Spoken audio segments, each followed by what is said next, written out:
Ignition sequence start. 3, 2, 1. Liftoff. We have a liftoff. Tower clear. We got a roll program.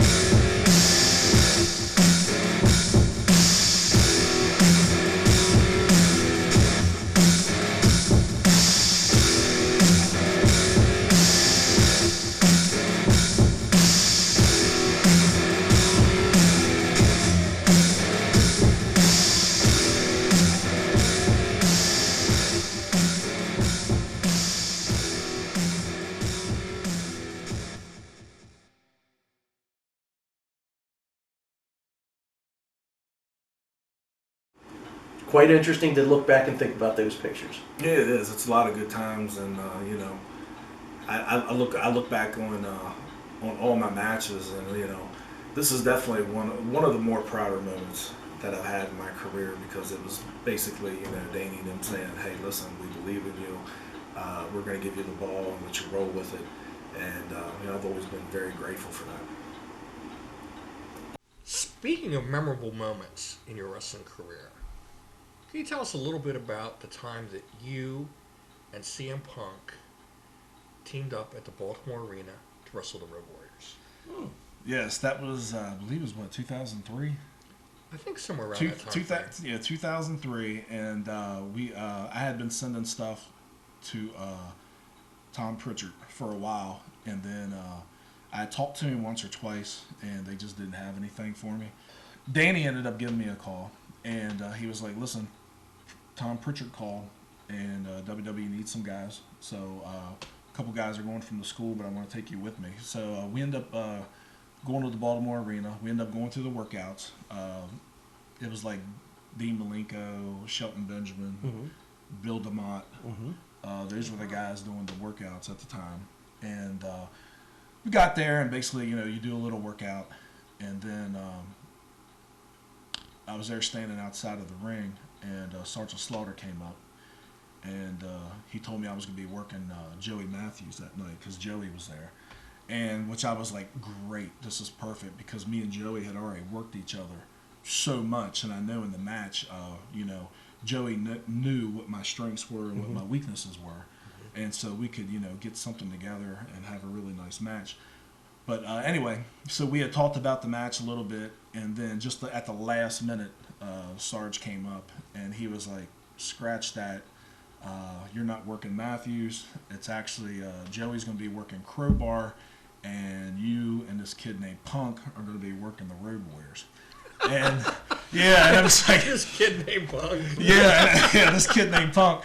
And it was just like, at that time, you know, the only thing I knew about CM Punk at the time is that, you know, Julio De Niro had been working with him in TNA. Right.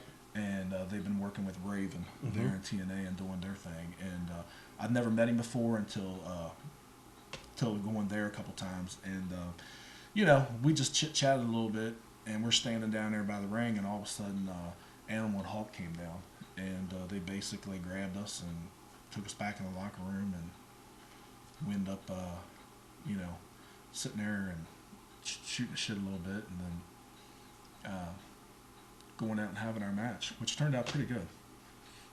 If anybody can remember that, the night before they had wrestled, they were a special guest of Eric Bischoff's. They came out and worked RVD and Kane the night before on Raw, and they were really, the match didn't really go too well, but they were hoping to get a good match out of us, and it turned out really good, I think. You know, after the match was over, we got a lot of good feedback. Talked to Terry Taylor a little bit. He came up and talked to me, and then from there it was basically, you know, when we're in town, you know, give us a call. We might need you. You know, keep trying to come back. Basically, one of those things. Right. You know what I mean? The Road Warriors kind of had a reputation of manhandling their opponents a little bit back in the day. How were they with you? Honestly, they were great. I mean, they took me and Punk back, And it was just really one of those moments where it's like, you know, here I am getting ready to wrestle, in my eyes, the greatest tag team ever in the history of professional wrestling, in the Baltimore Arena, which my father had taken me to see numerous times when they were with the NWA.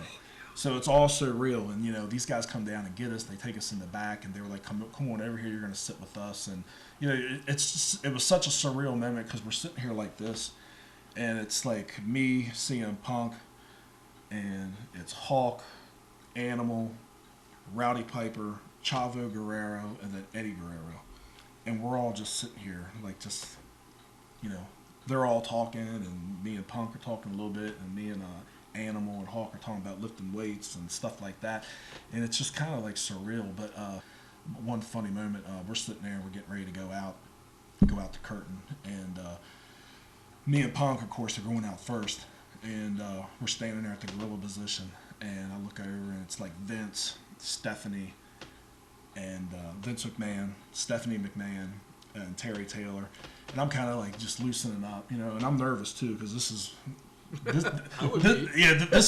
is my first dance at the show, you know what I mean? And you know, I'm just there, and you know, I look over, and like Vince is sitting there, his glasses are here like this.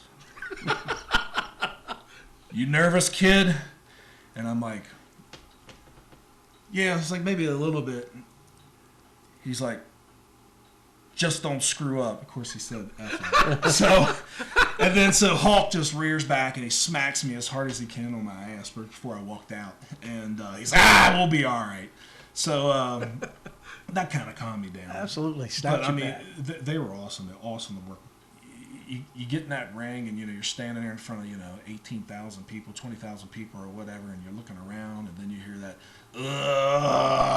what a rush. And then when that hits, just goosebumps came all over my body. And, you know, it really is intimidating when you see those guys walking down to the ring, and, you know, they got their shoulder pads on and the spikes, and, you know, it was just a real surreal moment. You know what I mean? It's like, wow, it's like, I remember coming here as a kid watching them, and now I'm wrestling them, you know. So they were great, though, in the ring. Very professional. After the match, they gave us 3/4 of the match. Afterwards, they put us over to everybody because, you know, they're going to lay their shots in, and they did. But, you know, me and Punk laid them back. That's one thing that Animal and Hawk, I think from the time we locked up, because everybody knows that I can be, you know, I like to be snug and I like to be stiff. And I think once they know that they weren't going to, you know, we weren't some kids, you know what I mean, that were scared and, you know, that were going to make them look bad either, you know what I mean? So we went out, we had a great match. I thought it turned out really well, and, you know, we went back and, you know, they put us over, and, you know, that's definitely probably one of the biggest highlights of my career. A lot of folks today that are getting into this business think it's all about high spot, match after match after match. Well, Alpha used to say, what do I need to do now? Go out and cut my head off? Yeah. But that's the thing. People, boys and girls getting into this business need to understand that this is a novel that you're reading at the introduction all the way to the ending. Each match is a chapter. It's a story into of itself, and it has a specific role and a specific place. And it's not your job to take that to a different place where you're, like you said, stepping on someone else's matches. There's a particular cadence, a particular formula that you need to adhere to in order to not just get yourself over, but get that show over, because that show is a statement from beginning to end.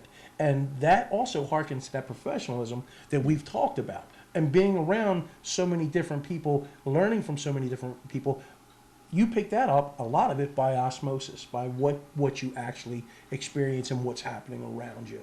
And sure, and like whenever you go, I mean, you know, like I got a habit of, like, I'll sit and listen and, you know, pick what and see what everybody else is doing. That way I'm not doing it in my match. Because the worst thing is you go to a show, and then the first 3 matches, the guy's on the top turnbuckle giving 10 punches. Right. You know what I mean? Exactly. Or the first 3 matches, someone's going out and working the arm. Right. You know what I mean? And a lot of people are lazy anymore. A lot of people, they just want to work the arm. No one wants to work the back. No one wants to work the leg. You know what I mean? So you know, I sit there and I listen. I see what everybody else is doing. And plus, too, if someone uses a neck breaker as a finish, you know, At MCW, we were all pretty good about that. Like, everybody knew that I used the Rick Rude neck breaker, the Sweet Kiss Goodnight. Nobody else did it because that was my finish. Right, that was yours. That It makes was sense. saved for you. You know what I mean? It's like we all knew that then. You know, there's only certain things that you do, and you know, and I think going back to being a professional, I think, you know, when you get there, you know, show up, help out. I mean, you don't know how many times I go to shows and guys are just standing around watching everybody else, you know, setting up chairs, and you know, that's kind of irritating. But you know what I mean? Hey, but you know, get to the show, be professional, and there again, you know, just walk up and talk to people. Know your place on the card. You don't go out and try to outshine, you know, the second half of the show, because like you said, it's a story. It's a slow build. Right. You know, to the main event, and you don't want to take anything from the main event. Right. You work hard, you continue to work hard, and you get noticed. And with that, as long as the booking is right and people are taking care of you, you get moved along because you're showing that professionalism, you're showing your adept abilities, and that you can perform in that next. The more that they give you, the more that you're able to go with. And that's what they want to say. Exactly. And I think right now, like, with me being at my age, and even though, I mean, I feel really good right now. I mean, over the last probably 2 years, I've dropped like probably right around 55 pounds. I got heavy there for a while. But, I mean, I feel really good. Every time I have a match, I'm moving better in the ring. I just feel more confident. And you know how this sport is. I mean, when you start getting a little bit of confidence, you know, like I had 10, 15 years ago, when they were really putting the ball in my court, my confidence level just skyrocketed, and you just get better and better and better. And but I think with that going on right now, I mean, you know, anybody can book me, and I will come in and I will do. I don't need to be your champ. You know, just let me contribute. Put me, you know, you can put me on the first match. You can put me in the main event. It doesn't matter. Just let me contribute. I'll work a guy that's in training. I'll work a guy who's been working for 20 years. It doesn't matter to me. I just want to contribute. You know, let me, you know, let me come in. Let me do my thing. And, you know, that's just how I've always taken it. And, you know, I've never looked at myself as being, you know, a star or anything like that.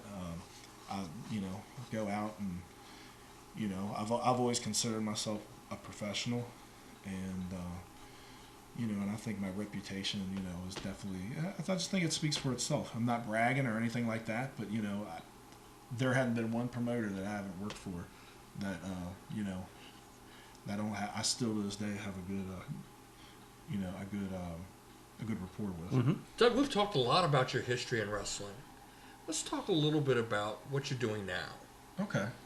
Well, right now everybody knows that I'm working for Primal Conflict Wrestling. It's ran by Tyler Cates, and right now, like I say, this has been with me a growing process, because everybody knew that I had a business for 5 years, which I ended up selling, and I was out. I only wrestled a handful of matches within those 5 years. So, and like I was saying before, I kind of got out of shape. And I was almost over 300 pounds, and so I'm down almost 50-some pounds now.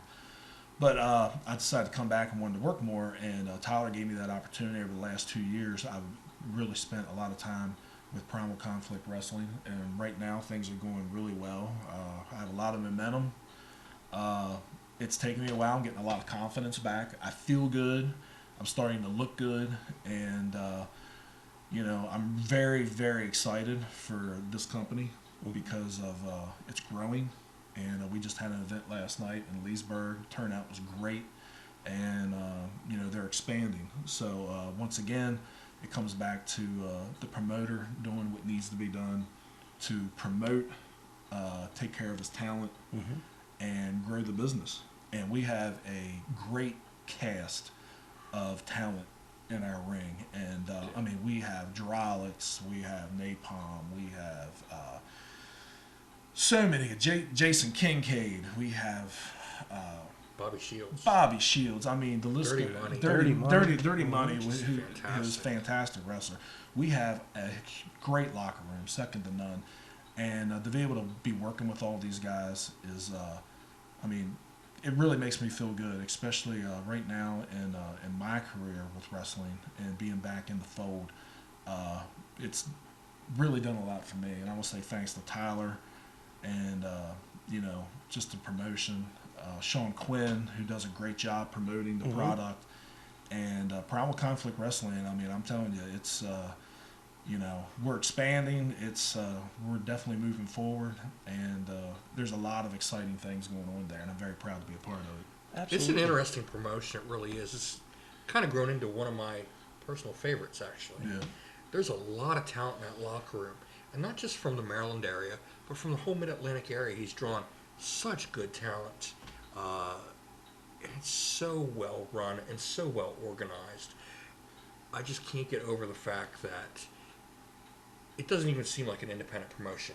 It's that run that professionally. Yeah, I mean, it's professional and it's so laid back. And everybody, lays in a hand, like we were talking about earlier about, pitching in when you need to pitch in and help, breaking down the ring and putting the chairs up.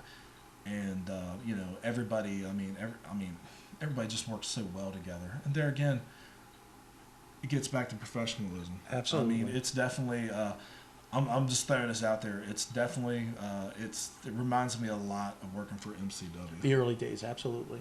Absolutely. When we were fortunate enough to get an invite down, Tim, I know you're a continual participant with Tyler and Primal Conflict. I was very thankful. We did an episode earlier this year with PCW and their Hall of Honors. It was very, very enjoyable. And I can tell you this, Doug, with the invite, you always go into to areas that you don't know, that apprehensive, because you've learned a lot going in. When I got there, I saw a lot of the things that were much like you said, that early MCW day, very akin to that, very professional with the booking, with the promoting, with the setting up simple things like in the gorilla position, how that was set up, who was talking about the gorilla board. The locker room was extremely low profile, and everyone got along. There was no drama, and you could see that emanates down from Tyler, the way that he wants to run his promotion, and it is a very professional vein. And the future's bright for those guys because of the due diligence they've put on the backside to give them the professionalism and the foresight to move forward. I mean, they're going in some new directions and they're trying some new things, and I think it is one of those surprise organizations that folks out there, our fans and friends, need to either look up on the internet or get out there and see it firsthand because it's done in a very professional manner. So I was very impressed with getting down there and seeing that. Yeah, I mean, it's a great promotion. Like I say, it's been 10 years in the works. Mm-hmm. But, it's like one thing, and I think with, I'm just throwing this out there, like a lot of promotions don't do. A lot of promotions will hide away from everybody else. They'll just keep to themselves. And with Primal Conflict Wrestling, everybody knows we have a great relationship with Mark Bavera and them in Fusion Wrestling. Mm-hmm. And everybody knows we have a great relationship with Danny McDevitt and MCW. Right. And, we're all the time trading talent. We're bringing guys in, bringing guys out. Our roster is always fresh. You always have a fresh look at every show. And, when you're reaching out and, you can collectively work together, everybody benefits from it. Oh, yeah. And I think that's one thing with promotions now. A lot of people, a lot of these promoters, they just stick to themselves. They don't. I don't know. They're like scared to have anybody come in, or or anything like that. I don't know why it's like that. It shouldn't be like that. But think about how much more the business can prosper if we all work together and collectively, and could trade talent, or could can we use this guy or this guy, and what do you think about us running a double show somewhere, like in the middle. Right. Everybody benefits from it.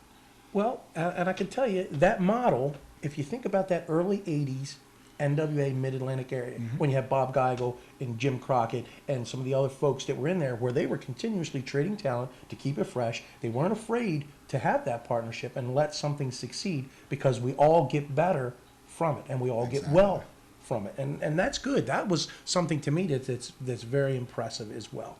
Yes, and it's like I say, and everybody knows that we have a lot of guys in our locker room from MCW, and we're getting a lot of the guys who, as you guys know, they didn't work our shows very long, but Patrick Clark, who was on WWE Tough Enough, and he's now at the Performance Center.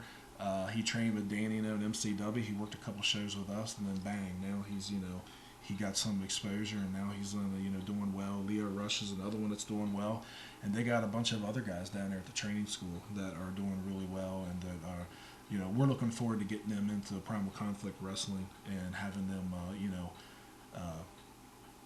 start paying their dues with us. So that way, everybody grows, everybody prospers from it. Doug, it's hard to believe that we've sat here for just a couple hours talking all this information, and we've only yet scratched the surface. It's an incredible, incredible story, an incredible career. We're thanking you for joining us. We appreciate you coming on, Doug. You've presented a ton of information, ton of helpful information. Thanks for having me. I really appreciate you guys bringing me on the show. And like I say, I take professional wrestling very serious, and I'm very grateful for everything that's happened to me in my career. It's been a good career. It's still going. It's going to get better. I'm just going to keep getting better, and hopefully I can be a reoccurring a guest on your own show. It has been a real treat, I think. I would love to come back. I got tons of stories to tell, more information to throw out there, and this has been an honor for me. And it's definitely, I think this is a great thing you're all doing, especially paying homage to all the guys that came before us. Because, like I say, the guys that I grew up on the Indies, watching like the Max Thrashers, the T Rancher, Absolutely. Wolfman. I mean, Maniac Jimmy Diaz. Oh yeah. I mean, it's great that we do this show to remember these guys and to remember the trail that they left for us.